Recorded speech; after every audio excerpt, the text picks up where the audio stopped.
Hi dear friend, welcome back to my another video. Today in this video I'm going to show you how to do factory reset on any Android device. After a long time uses, our mobile phone is become very slow. So to make our phone fast as like new, we need to reset our phone. So if you really want to learn how to reset any Android device, then keep watching this video till the end and also subscribe to our channel. So let's get started.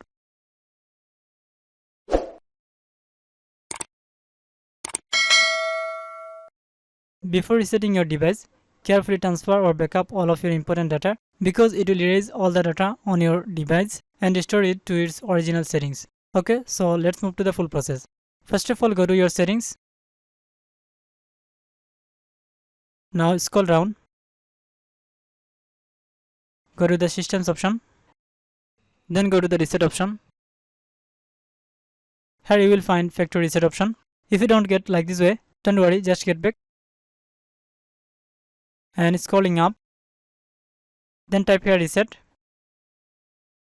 Now go to this reset option. Again click on reset option. Now you will find here erase all data option. Just tap on it.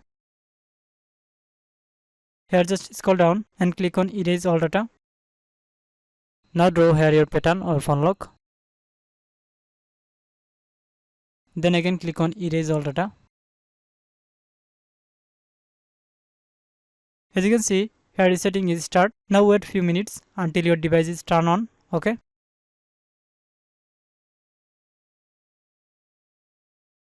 Now as you can see, my device is turned on and reset. After reset your device, you will need to set up your phone as if it were brand new. Okay. So here click on start. Then choose your country. Then click on this arrow. Then here check mark on the agreement. Then click on this arrow. Click on skip. After that, click on setup offline. Click on the continue. Now just scroll down and accept it. If you want, you can set up your phone lock or you can skip it. I'm gonna skip it. Click on skip. Now click on the right arrow. Finally, our phone reset is completed. Now our phone is like as new. If you think this video is helpful for you, please don't forget to subscribe to our channel and also hit the like button of this video. Thanks for watching this video.